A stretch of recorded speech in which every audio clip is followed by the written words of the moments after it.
Bueno, hoy vamos a grabar esta parte que es para las compañeras que no están, que están rindiendo hoy,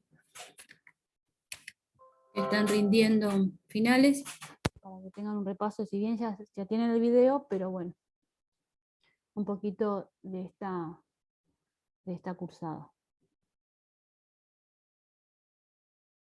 Vamos a ver. Ahí vamos a poner un poquito más. Ahí. Bueno, vamos a ver un poquito con lo que tiene que ver con cardiopatías congénitas.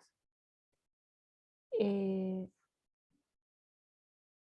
que ver, obviamente, que esta cardiopatía, esta malformación congénita se da, bueno, durante su formación, ¿sí? Si vieron en materno 1, en el periodo de la formación de las cavidades cardíacas, sí se dan la diferenciación y las estructuras celulares y de la formación de cada cavidad se da aproximadamente en las primeras primera semana de gestación, terminando obviamente en las cuarta, sexta, en el octavo, noveno, semana de gestación ya tengo el esbozo de la actividad cardíaca, ¿sí?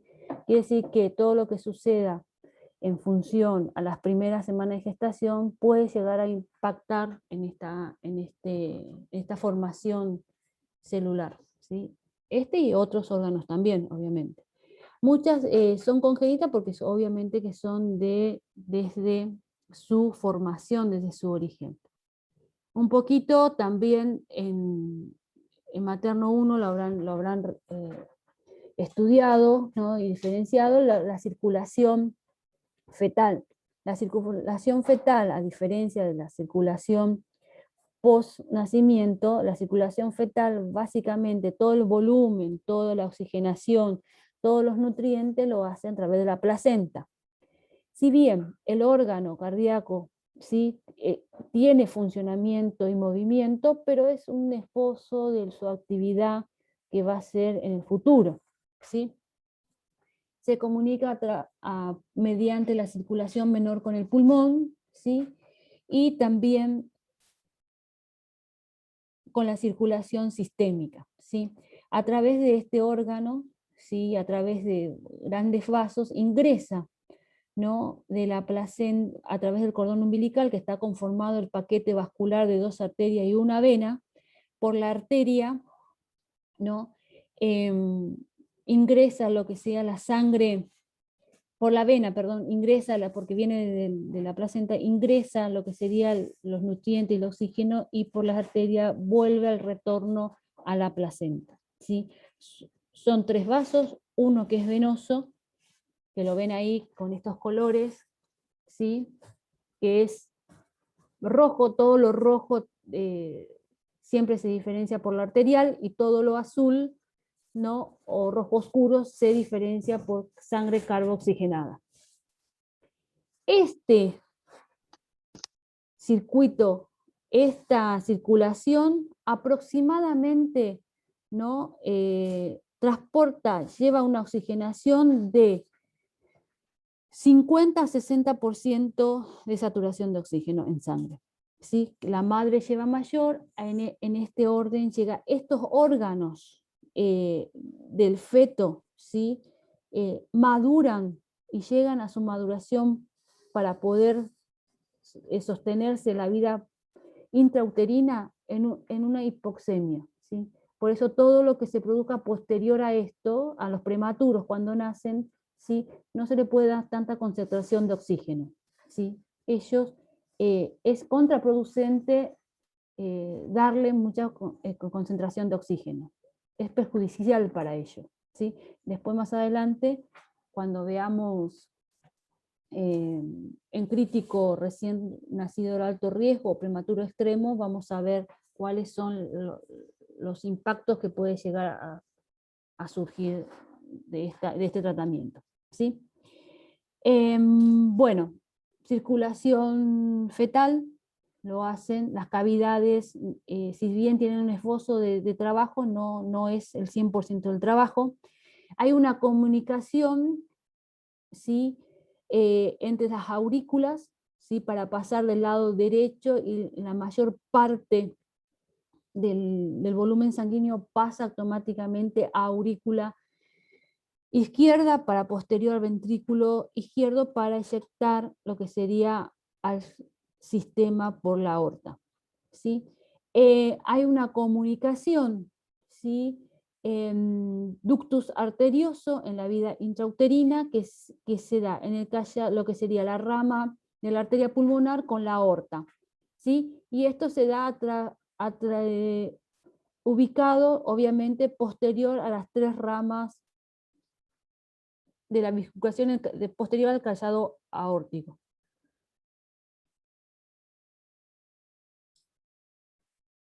Existe un foramen oval, ¿sí? Existe un ductus arterioso, ¿sí? Hay un ductus venoso, ¿sí? Posteriormente al nacimiento, las dos arterias que nacen de las femorales de fetales se van disecando y se secan, así también como el vaso venoso que está, ¿no? Obviamente en el sistema portal. Bien lo que sería a nivel antes del hígado. Transición. Esta transición de circulación fetal surge posteriormente, ¿no? Una adaptación a esa vida extrauterina, ¿sí? En la cual hay mecanismos compensadores que comienzan a ser autónomos en ella, por ejemplo, la respiración, ¿sí? Y lo que sería el funcionamiento en sí de mover volumen de sangre propiamente del recién nacido en este caso, ¿no? Lo debe hacer, normalmente le lleva una estabilización aproximadamente de 6 horas, ¿sí? Automáticamente posterior a su nacimiento y con esos cambios de presiones intracavitarias, quiere decir que aumentan y así se va cerrando lo que sería de mayor presión a menor en esas cavidades cardíacas. También entra a funcionar mayor flujo que viene de retorno a nivel pulmonar y hace que se vaya cerrando, por ejemplo, el agujero oval, ¿sí? Apertura asistente en la vida fetal para poder favorecer el pasaje y la circulación de sangre oxigenada y con nutrientes para que salga al sistema, ¿sí? También ahí, de allí al ventrículo izquierdo, obviamente, la sangre es bombeada a través de las cavidades izquierdas, teniendo en cuenta la aorta y la circulación sistémica. Por eso hay unas cuestiones que lo veo, ¿no? Tanto en las extremidades superiores y en las extremidades inferiores, que es en la falange, veo esa circulación que va mejorando. Por eso la acrocianosis es normal en los recién nacidos y pasando las 6 horas va mejorando, tornándose rosado, ¿sí?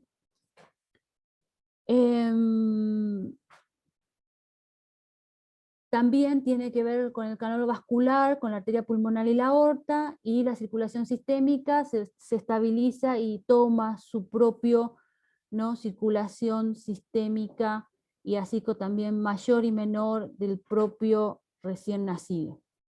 Quiere decir que está en una fase de compensación, de estabilización, ¿sí? Va a durar 6 horas y es muy importante tenerlo en cuenta y también controlarlo, ¿sí? Ya no existe más su placenta y hace que tenga que retomar, ¿no?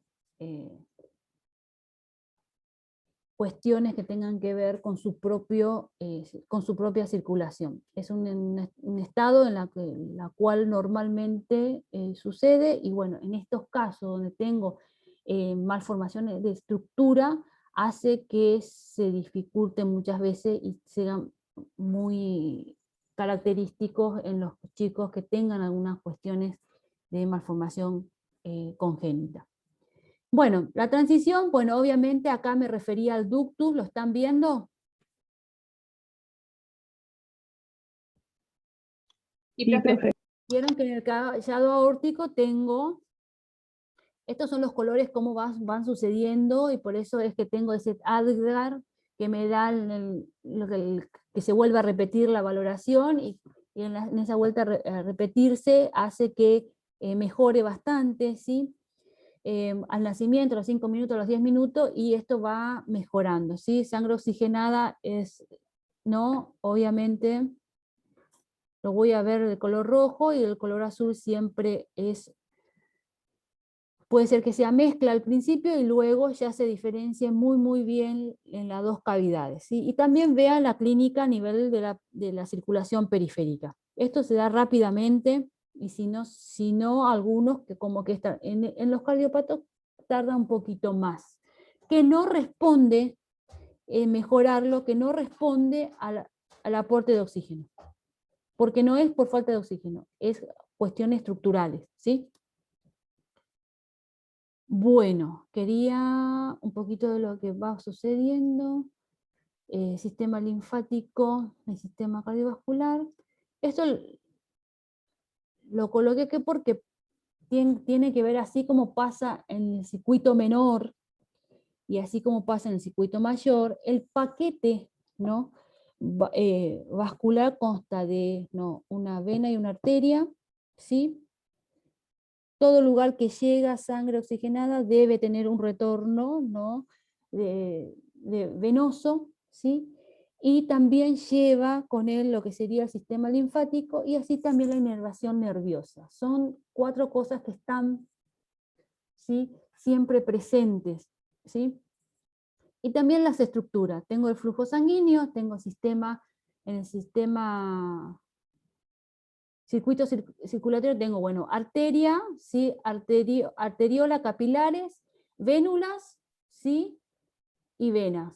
Es decir, que en algún momento en esa parte distal, muy periférico, existe una red que se llama capilar, ¿sí? Arteria, arteriola, capilares, ¿sí?, vénulas y venas. Siempre tenganlo en cuenta porque se conecta, porque lo que llega con el aporte de oxígeno que llega y los nutrientes que llega, los desechos metabólicos son, ¿no?, retornados a este circuito, ¿sí?, para poder sacar lo que serían los desechos metabólicos, y así como lo que sería la sangre carbooxigenada. Por eso el color rojo para lo arterial y azul que son sangre carbooxigenada. Sangre oxigenada rojo, azul carbooxigenada. Siempre va a estar representada de esos colores. Así también va a estar representado muchas veces cuando tengamos algunas cuestiones de acceso vasculares. Lo rojo siempre es arterial y lo azul siempre es venoso. Un poco de anatomía, acá quería llegar. Acá tengo la estructura, pues está compuesta por 4 cavidades, ustedes ya lo saben de anatomía, 2 aurículas, 2 ventrículos, 4 válvulas, ¿sí? Y lo que sería la aorta pulmonar nace del ventrículo derecho, es sangre que viene, ¿no?, carbooxigenada tanto de la vena cava superior como de la vena cava inferior, de la parte superior extremo del cuerpo y la parte inferior del cuerpo, ¿sí? Sangre carbooxigenada que ingresa a la aurícula derecha, pasa al ventrículo derecho y es eyectado, ¿no?, a lo que sería al circuito menor para que pueda intercambiar, ¿sí?, y pueda volver a tener un retorno a la aurícula izquierda. Ese retorno que tengo 2 venas cavas pulmonares superiores e inferiores y 2 venas cavas pulmonares superiores e inferiores del lado derecho pulmonar caen en la aurícula izquierda. Son los únicos vasos venosos que llevan sangre oxigenada. ¿Se entendió esto? Contéstenme.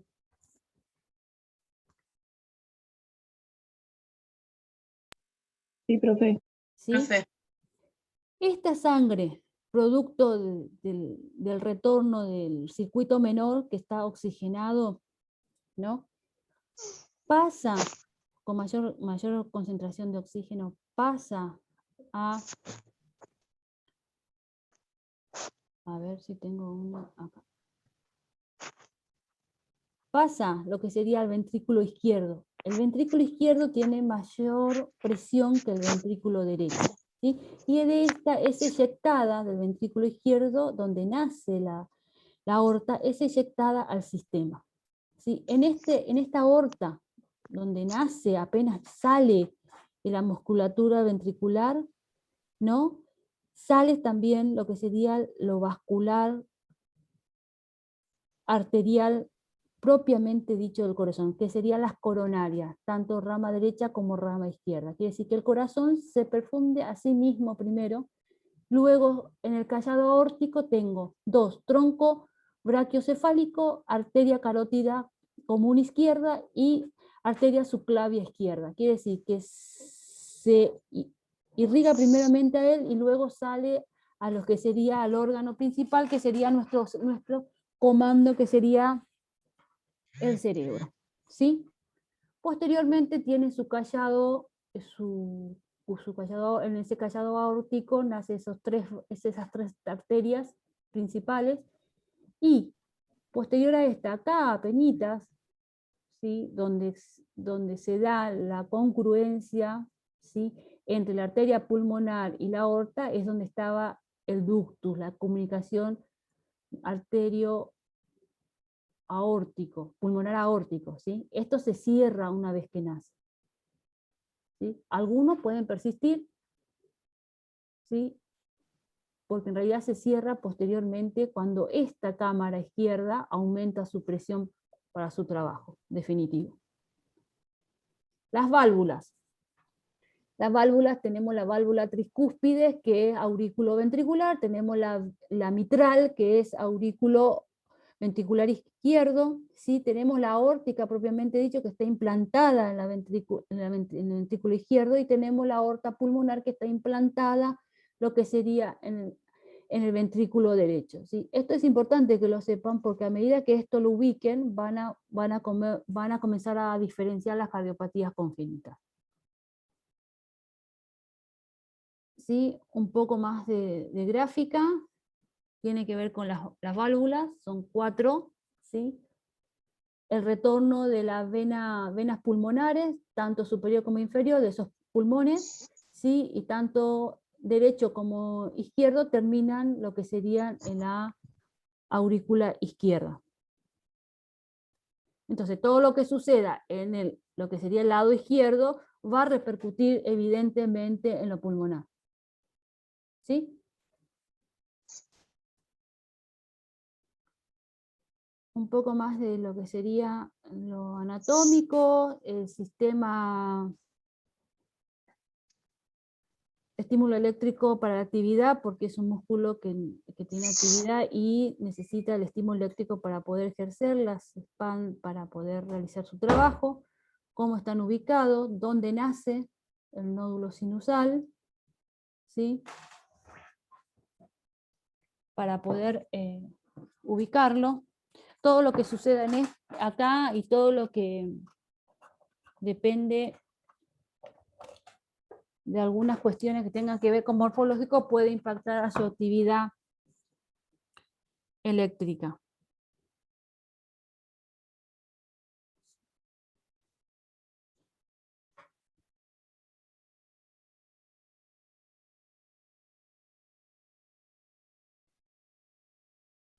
Bueno, son las medidas con la despolarización y las cuestiones que tengan que ver, ¿sí?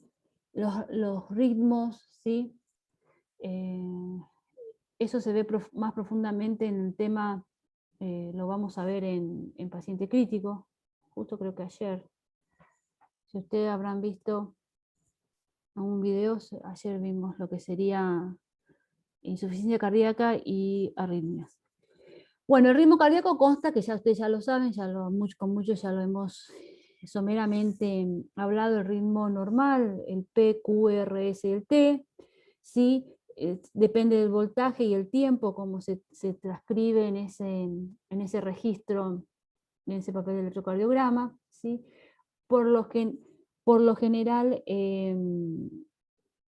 El trabajo tanto derecho como izquierdo lo hacen simultáneamente, comprimiéndose las dos aurículas, pasan sangre al ventrículo, se relajan y los ventrículos eyectan sangre tanto para el lado del circuito menor como el circuito mayor, ¿sí? Es un trabajo sincrónico. Cuando esto no sucede, bueno, ahí comienzan los problemas, ¿sí? Puede estar cuestiones. Bueno, temas que vamos a ver a desarrollar y lo van a hacer en forma de repaso. Al final de la clase hay algunas cuestiones que tengan que ver con algunas directivas para que lo hagan para el examen, ¿sí? Pero vamos a ver las alteraciones cardíacas más frecuentes, las cianóticas y las cianóticas.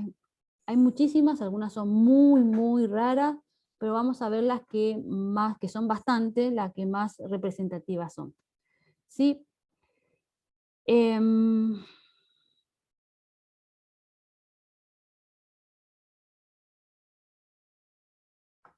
Bueno, la mayoría de las malformaciones congénitas se desarrollan, bueno, las 8 semanas de gestación. Habitualmente ya podemos esbozar y ver cuestiones que tienen que ver con su estructura, ¿sí? Habitualmente son producto de efectos combinados que interactúan en lo genético, en lo ambiental también puede darse, ¿sí?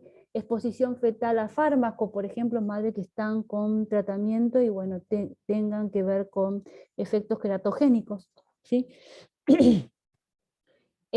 Como la fenitoína, el litio, la warfarina y el tema del alcohol también. Infecciones virales maternas como la rubeola o virus Coxsackie B5, ¿sí? Puede producir, obviamente. Trastorno metabólico de la madre como fenilcetonuria, diabetes mellitus, hipercalcemia, también puede producir esta cuestión, ingerir o impactar en que favorezca, ¿no?, a estas malformaciones. Complicaciones de materno durante el embarazo, edad avanzada, hemorragia antes del parto, ¿sí? Estas cuestiones que la madre comienza con alteraciones o son de riesgo, bueno, son más evaluadas y controladas muy específicamente para diagnosticar a tiempo estas cuestiones y darle un lugar, ¿no?, y un tratamiento oportuno también cuando nazca el niño, ¿sí? Factores genéticos, ¿sí? Patrones de reaparición familiar, ¿sí? También hay patrones genéticos que algunas cuestiones que se pueden volver a repetir, ¿sí? Y las anomalías cromosómicas, ¿sí? que tienen que ver con las cuestiones cromosomáticas, ¿sí? De la combinación entre los cromosomas padre y madre pueden llegar a surgir cuestiones también de malformación cardíaca, que viene acompañado obviamente con lo sindrómico.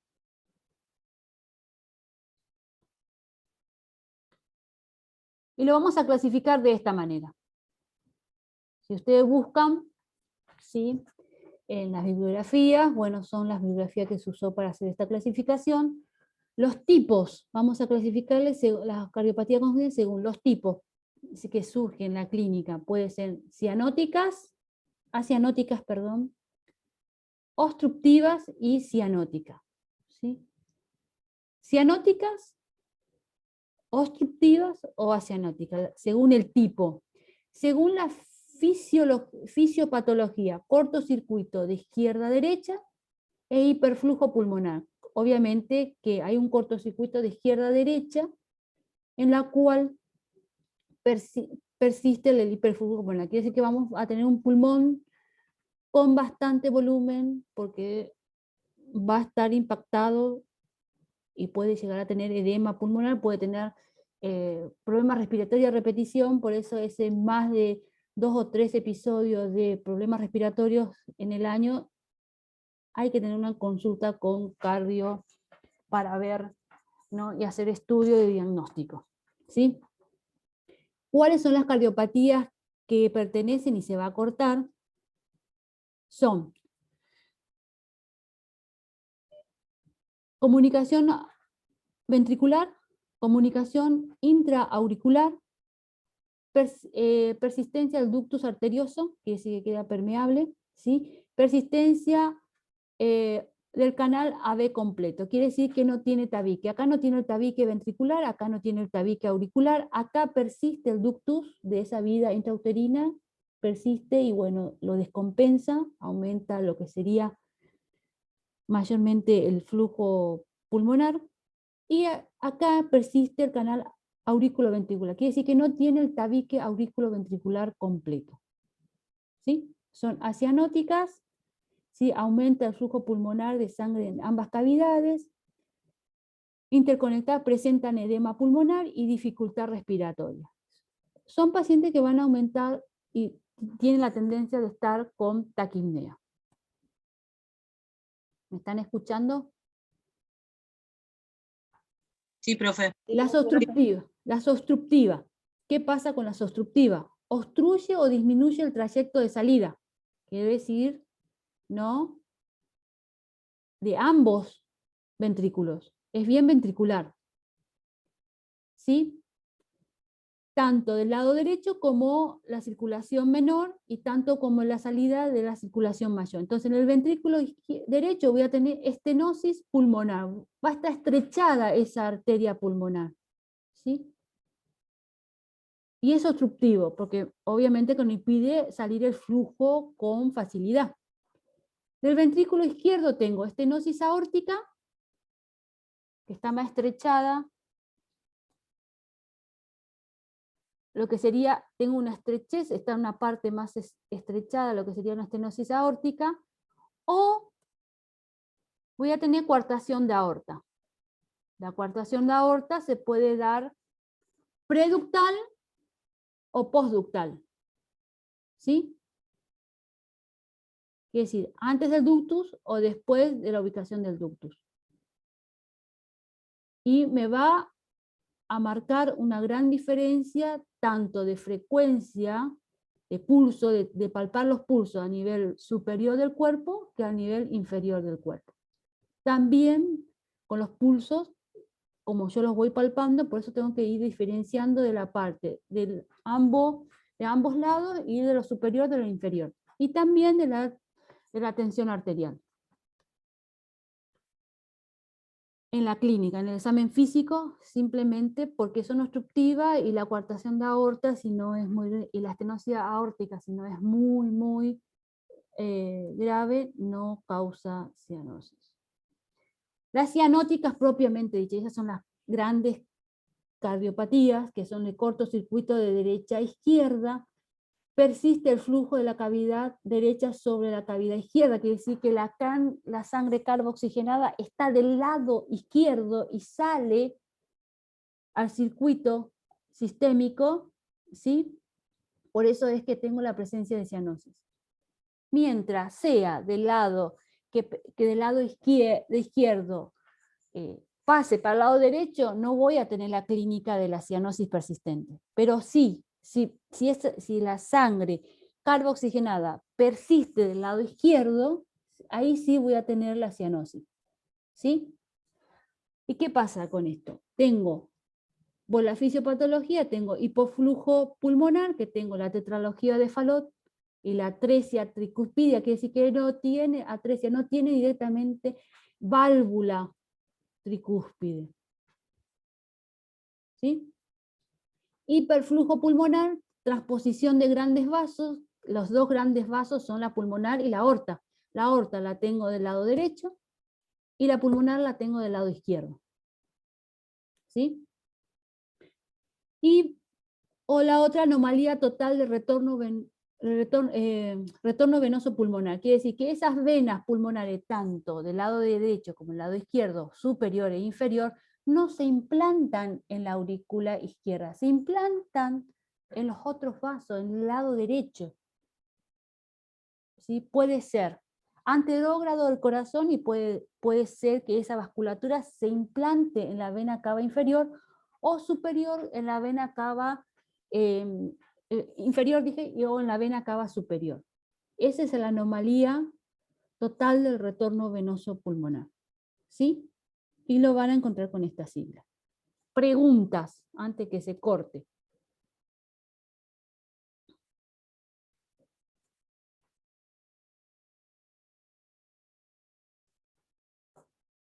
preguntas, ¿se fueron? ¿Están?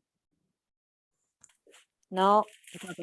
Estas son las grandes clasificaciones. Entonces pueden ser, según el tipo, pueden ser cianótica, obstructiva o cianótica propiamente dicho. Obviamente que si son cianóticas son las grandes cardiopatías congénitas, ¿sí? La cianótica puede ser de cortocircuito izquierda-derecha, donde persiste, ¿no?, la sangre oxigenada del lado derecho. Esta es obstructiva porque obstruye el paso, ¿sí? Puede ser estenosis pulmonar, estenosis aórtica o coartación de aorta. Y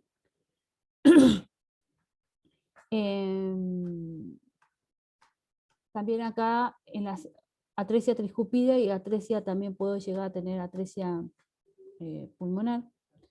Acá las cianóticas, bueno, tengo las grandes cardiopatías de hipoflujo pulmonar e hiperflujo pulmonar, porque obviamente queda más cargado o queda restringido el flujo pulmonar o más cargado el flujo pulmonar, díselo patológicamente.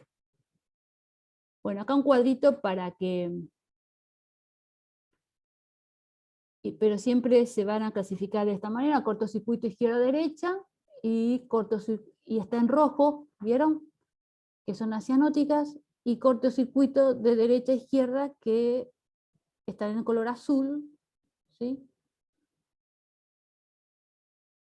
Sí, que persiste en la cianosis. ¿Sí? Un poco de clínica. Fisiopatológicamente, aumento del flujo sanguíneo, disminución del flujo sanguíneo pulmonar, obstrucción del flujo sanguíneo sistémico, ¿sí? Y defecto mixto, ¿no? Supervivencia de postnatal depende de la mezcla, obviamente si son cardiopatías cianóticas, ¿no? Que persisten, ¿no?, la circulación del cortocircuito derecha a izquierda, ¿no?, que necesitan, esta clínica de acá abajo, necesitan que ese ductus no se cierre, ¿sí? Para poder, ¿no?, facilitar, ¿no?, y que aumente el intercambio, pero con las horas se va a ir cerrando. Entonces hay medicaciones en las cuales uno se da para que no se cierre en forma precoz y tratar de hacer una cirugía paliativa. Pero eso correspondería a lo que sería cuidados críticos. Después, más adelante, el año que viene, lo vemos. Pero la clasificación está. Esto es lo importante que sepan. ¿Qué es lo que sucede y por cómo se clasifican y por qué se clasifican de esta manera? ¿Sí?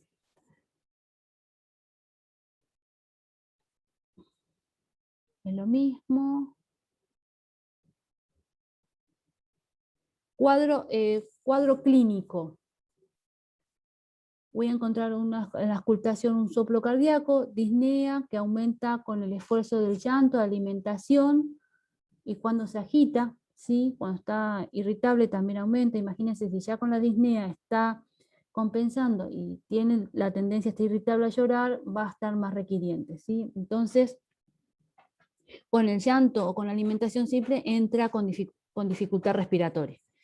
Taquicardia sinusal o arritmias cardíacas, ¿sí?, disminución de la saturación de oxígeno, y cianosis persistente que empeora con el esfuerzo. Estos son para las grandes cardiopatías.